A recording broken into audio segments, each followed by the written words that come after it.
मनुष्य के जीवन को देखिए तो मनुष्य हर कहीं संघर्षरत है। वो ऐसे खेल ईजाद करता है, ऐसे खेलों का निर्माण करता है जिनमें संघर्ष है, जिनमें लड़ाई की वृत्ति दिखती है।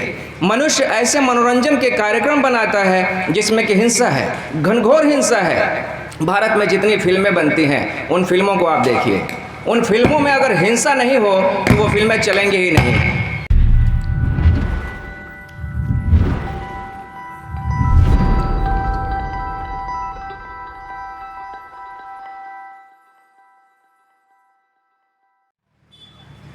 कल की हमारी वार्ता हिंसा के ऊपर थी, तो कल की वार्ता को आगे बढ़ाने से पहले कल जो बातचीत हुई थी उसके कुछ प्रमुख अंश मैं दोहरा देना चाहूँगा ताकि बातचीत में तारतम्यता बनी रहे।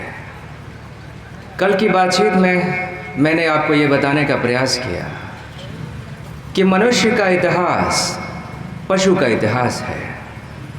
मनुष्य पशु की यात्रा से गुजरा है, लाखों वर्षों तक, करोड़ों वर्षों तक पशु रहा है और नया नया अभी मनुष्य हुआ है।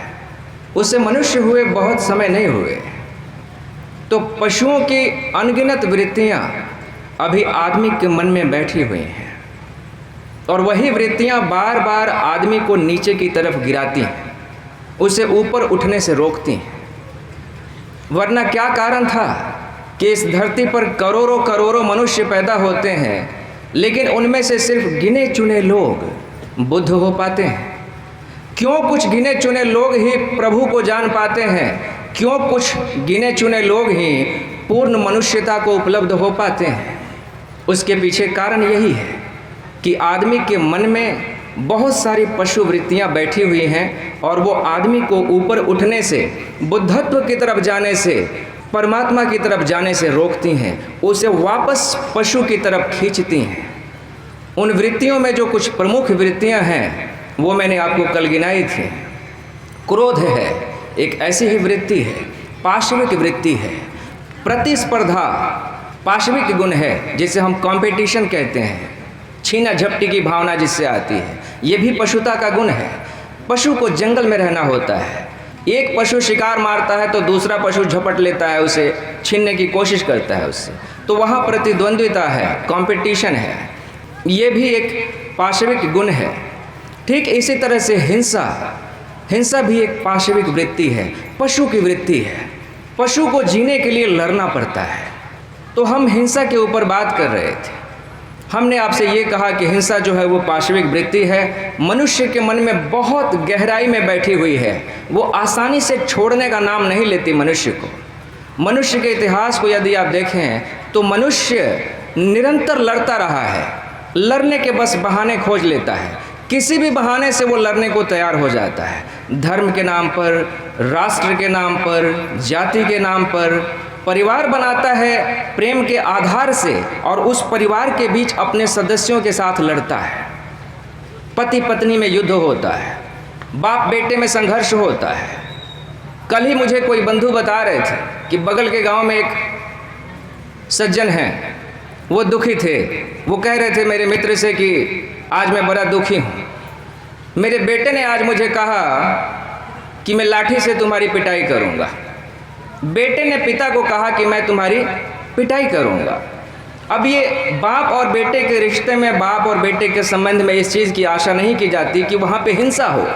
वहाँ पे हिंसा की आशा नहीं की जाती, वहाँ पे समर्पण की आशा की जाती है, वहाँ पे प्रेम की आशा की जाती है। ठीक इसी तरह से पति पत्नी के रिश्ते में है, वहाँ प्रेम की आशा की जाती है, लेकिन वहाँ भी हिंसा है, वहाँ भी संघर्षण है, निरंतर द्वंद्व है। मनुष्य के जीवन को देखिए तो मनुष्य हर कहीं संघर्षरत है। वो ऐसे खेल ईजाद करता है, ऐसे खेलों का निर्माण करता है जिनमें संघर्ष है, जिनमें लड़ाई की वृत्ति दिखती है। मनुष्य ऐसे मनोरंजन के कार्यक्रम बनाता है जिसमें कि हिंसा है, घनघोर हिंसा है। भारत में जितनी फिल्में बनती हैं उन फिल्मों को आप देखिए, उन फिल्मों में अगर हिंसा नहीं हो तो वो फिल्में चलेंगी ही नहीं। बहुत बड़ी मात्रा में उसमें हिंसा दिखाई जाती है। वो हिंसा की वृत्ति जो है वो आदमी के मन को तुष्ट करती है। आदमी के भीतर जो हिंसा दबी हुई है उसको बाहर निकलने का मार्ग मिलता है मनोरंजन के नाम पे।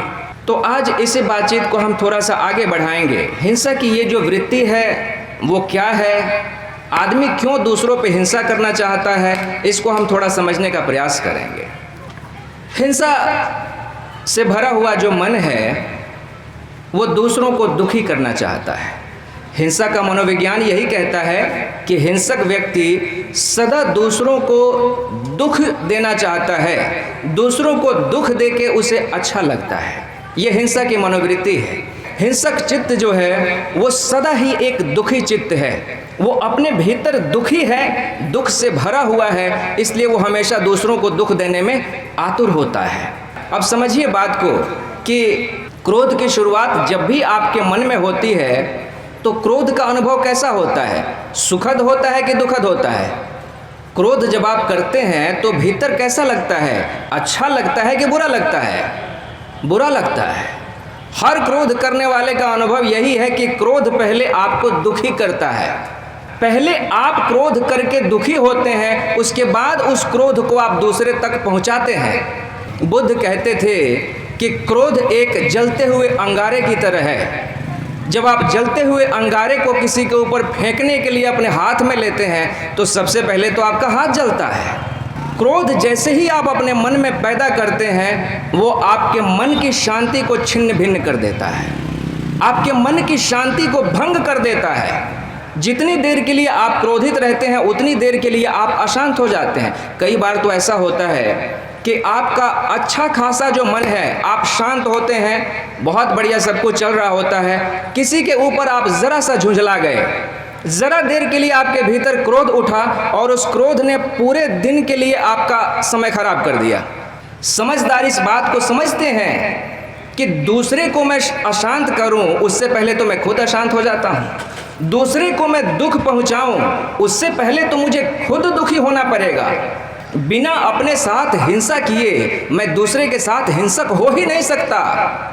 तो दुनिया में जितनी भी हिंसाएं हैं सबसे पहले अपने से शुरू होती है। हर हिंसा आत्महिंसा है। जब भी आप दूसरे का नुकसान पहुंचाते हैं तो सबसे पहले आप अपना नुकसान पहुंचाते हैं। बिना अपना नुकसान पहुंचाए दुनिया में दूसरे का नुकसान पहुंचाया ही नहीं जा सकता, असंभव है ये बात। दुनिया में जितने भी बड़े बड़े अपराधी हुए, बड़े बड़े अपराधी जिन्होंने हत्याएं की, बलात्कार किए, उन सबका जब इंटरव्यू लिया गया तो उन्होंने कहा कि ये जो अपराध हमने किए हैं ये हमने कोई सोच विचार के नहीं किया, ये किसी आवेश के क्षण में किया।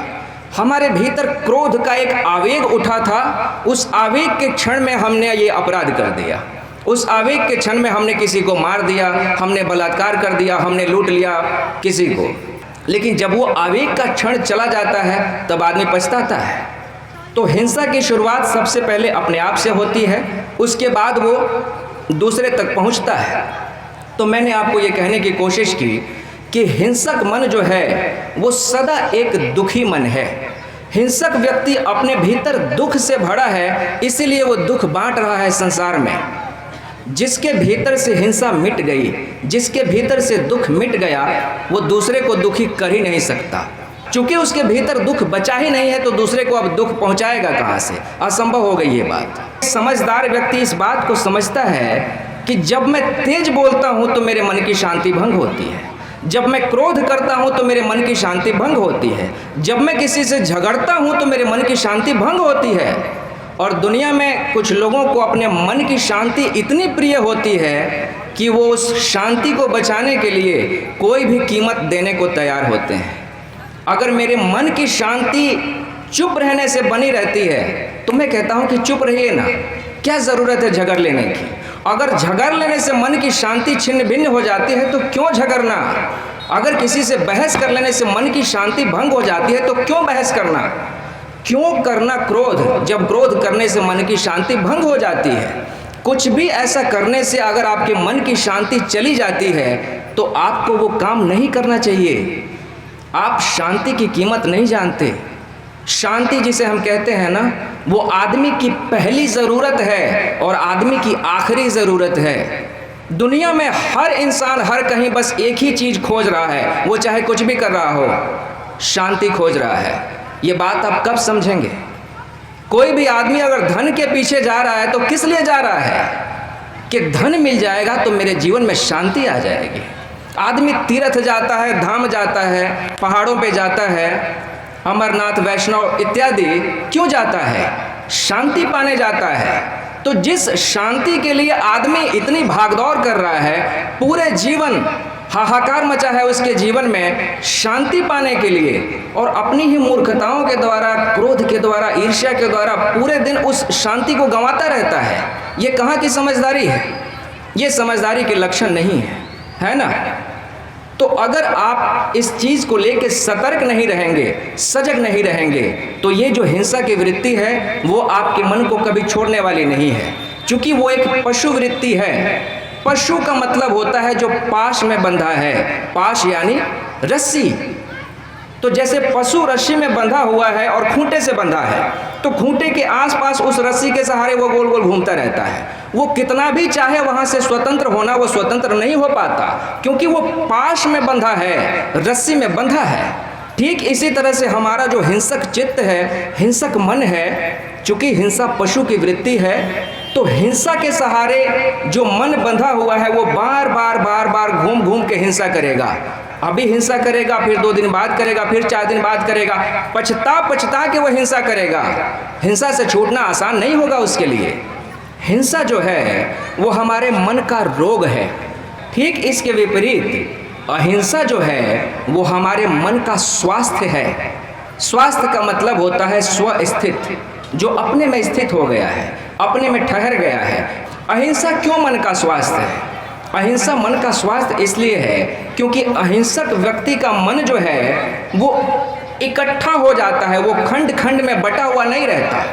हिंसक व्यक्ति के चित्त को अगर आप देखेंगे तो वो सामने में कुछ बात करेगा, पीछे में कुछ और बात करेगा। वो सुबह आपसे कुछ और बात करेगा, सांझ को कुछ और बात करेगा। शाम को तय करके सोएगा कि सुबह मैं 6 बजे उठ जाऊंगा, लेकिन जब सुबह 6 बजेगी तो उसके मन से एक दूसरी ही आवाज़ आएगी। अब मन से आवाज़ आएगी कि नहीं, थोड़ी देर और सो लेते हैं। इसका मतलब क्या है? वो आदमी रोज अपने भीतर ये संकल्प लेगा, तय करेगा कि अब मुझे क्रोध नहीं करना है, लेकिन फिर से वो क्रोध कर लेगा। तो अब आप मुझे बताइए कि ये व्यक्ति जिसने ये तय किया, अपने से संकल्प लिया कि मैं क्रोध नहीं करूँगा, और वो व्यक्ति जो दोबारा जाके उसने वहाँ क्रोध कर लिया, क्या ये एक ही व्यक्ति है?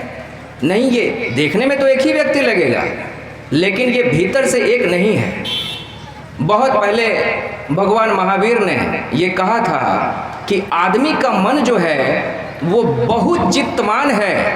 हम जो कहते हैं कि आदमी के भीतर एक मन होता है, एक मन नहीं होता। आदमी के भीतर अनेक मन होते हैं, अनेक मन होते हैं। इसीलिए तो आदमी समाज में कुछ और होता है और घर में कुछ और होता है, दिन के उजाले में कुछ और होता है, रात के अंधेरे में कुछ और होता है। यही बात आज के मनोवैज्ञानिक कहते हैं। जॉर्ज गुरजिएफ एक बहुत बड़ा संत हुआ, तो जॉर्ज गुरजिएफ ने इस पे एक कहानी बनाई थी। उसने ये कहा कि आदमी का मन जो है उसमें बहुत सारे खंड हैं। एक खंड जो है उसमें हिंसा बसती है, एक खंड में ईर्ष्या बसती है, एक खंड में बदले की भावना बसती है, और ये सारे खंड जो हैं उसके मन के, वो समय समय पे अपने को उजागर करते रहते हैं। कभी क्रोध वाला जो खंड है वो उजागर हो जाता है तो आदमी के भीतर से क्रोध प्रकट हो जाता है। कभी ईर्ष्या वाला खंड उजागर हो जाता है तो आदमी के भीतर से ईर्ष्या प्रकट हो जाती है। कभी एक परोपकार वाला खंड भी है, वो भी उजागर हो जाता है तो आदमी बड़ा परोपकारी लगने लगता है।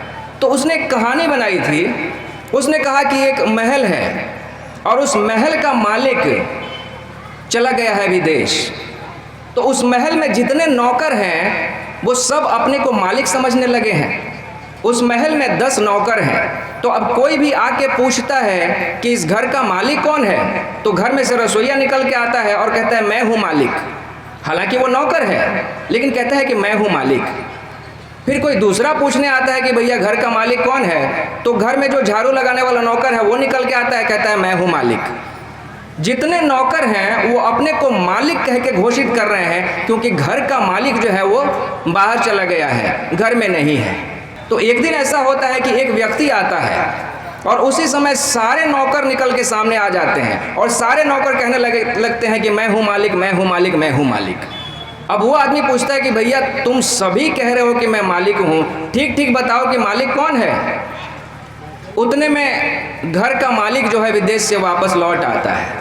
वो घर में प्रवेश करता है और उसको देखते ही सारे नौकर पीछे हट जाते हैं, शांत हो जाते हैं। घर का मालिक आ गया है तो अब नौकर जो है वो पीछे चले गए, है ना।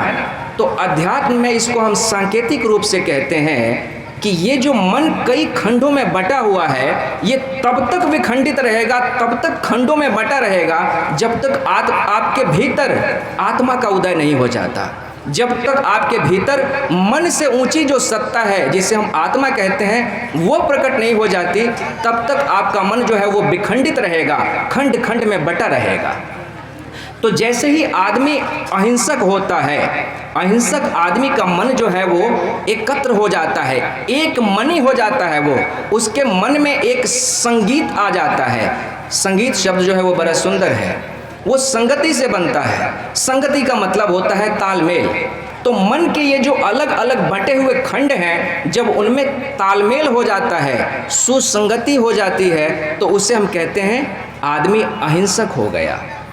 अब ये बाहर भीतर से एक जैसा हो गया, मन वचन और कर्म से ये एक जैसा हो गया। अब इसके मन के सारे खंड जो हैं वो इकट्ठे हो गए, अब ये अहिंसक हो गया। तो ये तो अहिंसा का मनोविज्ञान है। मैं आपको ये कह रहा था कि हिंसा जो है वो बड़े सूक्ष्म रूप से आदमी के जीवन में समाई हुई है। जगह जगह आप देखते हैं हिंसा आपको दिखाई देती है, परिवार में दिखाई देती है, समाज में दिखाई देती है, बड़े पैमाने पे ये दो देशों के बीच दिखाई देती है। लेकिन एक विशेष हिंसा की मैं आज आपसे बात करना चाहूँगा। घरेलू हिंसा के बारे में आपने सुना होगा। घरेलू हिंसा एक शब्द है जो प्रयोग किया जाता है भारत में और सारी दुनिया में। घर के भीतर स्त्रियों के ऊपर जो अत्याचार किया जाता है, जो हिंसा की जाती है, उसके लिए ये शब्द प्रयोग किया जाता है। ये एक बहुत ही गंभीर समस्या है, पूरी दुनिया में है, लेकिन सबसे ज़्यादा ये समस्या भारत में गंभीर है। आप जान के हैरान हो जाएंगे कि भारत में 100 में से 70 स्त्रियों के साथ घरेलू हिंसा होती है। 70% स्त्रियों के साथ घरेलू हिंसा होती है, यानी घर के भीतर हर स्त्री मारपीट का शिकार होती है। या तो उसका पति उसको पीटता है, या उसकी सास उसको पीटती है, या ननद अगर मजबूत है तो वो पीट देती है, या देवर पीट देता है। किसी न किसी कारण से 100 में 70 स्त्रियां जो है वो घर में मार खाती हैं। बहुत पुराने समय से ये कहानी चली आ रही है और अभी रुकी नहीं है। कारण तो अनगिनत है। बच्चा नहीं हो रहा है तो मार खाएगी, सिर्फ लड़कियां ही हो रही हैं, लड़का नहीं हो रहा है तो वही मार खाएगी। हालांकि इसमें दोष पुरुष का भी हो सकता है, लेकिन मार स्त्री खाएगी। सास ससुर को थोड़ा ऊंचा बोल दिया, मार खाएगी। पति बाहर से आया है क्रोध होके, किसी भी कारण से क्रोधित है, लेकिन घर पे आके वो स्त्री के ऊपर अपना क्रोध निकालेगा, स्त्री ही मार खाएगी। हर स्थिति में स्त्री ही मार खाएगी। तो ये जो घरेलू हिंसा है वो भारत की एक बहुत बड़ी समस्या है। आज मैं एक रिपोर्ट देख रहा था दहेज उत्पीड़न के विषय में, तो उसमें लिखा था कि भारत में दहेज प्रथा के कारण हर साल करीब 9 से 10 हज़ार स्त्रियों की हत्या कर दी जाती है। अब सोचने वाली बात है कि भारत वो देश है जहां देवी को पूजा जाता है, स्त्री को देवी के रूप में पूजा जाता है, और एक रूप में नहीं पूजा जाता है, अनेक अनेक रूपों में पूजा जाता है। देवी को 108 रूपों में पूजा जाता है, और उसी देश में देवी स्वरूपा स्त्री के ऊपर यह अत्याचार भी हो रहा है। वो घरेलू हिंसा के शिकार हो रही है, उसके साथ मारपीट हो रही है। अभी एक विदेशी संस्था ने दुनिया के कई देशों का सर्वेक्षण किया। सर्वेक्षण के उपरांत उन्होंने जो रिपोर्ट प्रस्तुत की, उस रिपोर्ट में ये कहा कि दुनिया के जितने देश जो कि स्त्रियों के लिए असुरक्षित कहे जाते हैं, उनमें भारत सबसे ऊपर है। ये कितनी अजीब बात है। मेरे एक मित्र हैं, वो शहर में रहते हैं, अपने पूरे परिवार के साथ रहते हैं, जॉइंट फैमिली है। उस परिवार में उनके माता पिता, भाई बंधु, भाइयों की पत्नियां सभी एक साथ रहते हैं, उनके बड़े भाई छोटे भाई सब रहते हैं। अब वहाँ पे एक बात है कि उस परिवार में उनकी पत्नी से घर के सभी लोगों को शिकायत थी। बार बार शिकायत की जाती थी कि भाई इनकी पत्नी जो है वो उद्दंड है, सास को जवाब दे देती है, कभी भसुर को जवाब दे देती है, इत्यादि इत्यादि बातें हो रही थी। तो एक दिन उनके घर पे मैं रुका था, तो उनकी पत्नी के साथ बातचीत हो रही थी। उनकी पत्नी ने मुझे बताया कि एक दिन मेरे पति जो कि शिक्षक हैं स्कूल गए हुए थे और मेरी सास ने मेरे से झगड़ा ठाना मेरे से, और अपने छोटे बेटे से यानी देवर से, मेरे देवर से आदेश दे के उसने मेरी पिटाई करवाई। उसने अपने छोटे बेटे को कहा कि तब तक मार जब तक ये मुंह बंद नहीं कर लेती, और देवर मारता रहा। बहुत पिटाई की देवर ने उसकी, उस स्त्री की। तो जब ये वो बता रही थी तो बताते बताते रोने लगी। उसका पति भी वहीं बैठा हुआ था, मेरा मित्र। मैंने कहा कि भाई ये बात सच है, तू बता, तेरी पत्नी की पिटाई तेरे छोटे भाई ने की, ये बात सच है या झूठ है? उसने कहा कि हाँ ये बात सच है, लेकिन मेरी पत्नी ने मेरी माँ को कुछ अपशब्द कहे थे। मैंने कहा कि वो बात बाद में, तेरी पत्नी ने तेरी माँ को अपशब्द कहे उस पर बाद में बात करेंगे, पहले ये बता कि तेरे छोटे भाई ने तेरी पत्नी की पिटाई की? उसने कहा कि हाँ। मैंने कहा कि तूने क्या किया अपने छोटे भाई के लिए? उसको दंडित करने के लिए तुमने क्या किया? बोला कि कुछ नहीं किया। मैंने कहा कि धिक्कार है तुझ पे, तेरे जैसे पति को पति कहलाने का अधिकार नहीं है। जिस पत्नी को तू अग्नि के फेरे लेके ले आया है अपने साथ, जिसको तू अपनी अर्धांगिनी कहता है, उसके ऊपर कोई पराया मर्द हाथ उठाता है और तू चुपचाप इस बात को सह लेता है, किस तरह का मर्द है तू? उस पत्नी के ऊपर हाथ उठाने का अधिकार तो तुझको भी नहीं है। किसी और ने हाथ कैसे उठा दिया और ये बात कैसे तुमने बर्दाश्त कर लिया? पता नहीं बात उसे कितनी समझ में आई, लेकिन मेरे व्यक्तिगत विचार इसी तरह के हैं। मैं समझता हूँ अभी भी भारत के कई घरों में मैं देखता हूँ, अब ये स्वाभाविक ही है कि आज की जो नारी आ रही है वो पहले के नारी जैसी नहीं है। पहले भारतवर्ष में आप जानते हैं कि हजारों वर्षों तक, खासकर से जब से विदेशी आक्रमण होने लगे इस देश पे, तब से स्त्रियों को बाहर निकलने पे रोक लगाई गई। उससे पहले भारत में स्त्रियों की शिक्षा की स्थिति बहुत बढ़िया थी। जो वैदिक काल था या उससे पुराना जो काल था, तब स्त्रियों की शिक्षा बहुत अच्छी हुआ करती थी। लेकिन जब से विदेशी आक्रमण होने लगे, तब से ये जो विदेशी आते थे वो भारत की स्त्रियों के ऊपर गंदी नज़र रखते थे। इसलिए स्त्रियों को घर में बंद करके रखा जाने लगा और इस कारण वो शिक्षा से वंचित हो गई, संपत्ति के अधिकार से वंचित हो गई। इस कारण वो जो स्त्री होती थी वो आवाज़ नहीं उठाती थी, वो किसी भी मसले पे बोलती नहीं थी। तो एक तरह से समझ लीजिए तो वो एक मूक पशु की तरह होती थी जो चुपचाप घर में रहती थी। चुपचाप पति की बात को स्वीकार कर लेना, घर के जो दूसरे मर्द हैं उनकी बात को मान लेना, ये ऐसा मान के चला जाता था। वो करती भी थी। लेकिन आज जबकि स्त्री पढ़ रही है, वो शिक्षित हो रही है, तो जाहिर सी बात है कि वो आवाज़ उठाएगी ना जी। उसके सामने अगर कुछ गलत होता हुआ दिखेगा तो वो तो पूछेगी, पति से पूछेगी कि ये जो तुम कमाते हो उसका हिसाब कहाँ जाता है, हिसाब पूछेगी। पुरानी स्त्रियां नहीं पूछती थी। तो इस बात के लिए उसका सम्मान होना चाहिए, ना कि उसे मार पीट के चुप कराया जाना चाहिए। आज भी बहुत सारे घरों में मैं देखता हूँ कि यही मानसिकता है कि स्त्री जो है अगर आवाज़ उठा रही है तो उसको डांट के चुप करा दो, उसको मार के चुप करा दो। कई बार मुझसे ये सवाल पूछा जाता है कि भारत से दहेज कैसे मिटेगा। लोग गालियाँ देते हैं दहेज लेने वालों को। आप दहेज लेने वालों को गालियाँ देते हैं, लेकिन आप मुझे ये बताइए कि क्या आप अपनी बेटियों को सशक्त बनाने के लिए कुछ कर रहे हैं? क्या आपने अपनी बेटी को शिक्षित करने के लिए कुछ ऐसा किया है कि वो शिक्षित हो के आत्मनिर्भर हो जाए, इतनी आत्मनिर्भर हो जाए, इतनी सबल हो जाए कि उससे दहेज मांगने की किसी की हिम्मत ना हो? क्या ऐसा कर रहे हैं आप? जब तक आप अपनी बेटियों को सशक्त बनाने के लिए कुछ उत्कृष्ट नहीं करेंगे, तब तक तो दहेज मांगने वाले दहेज मांगते ही रहेंगे ना जी।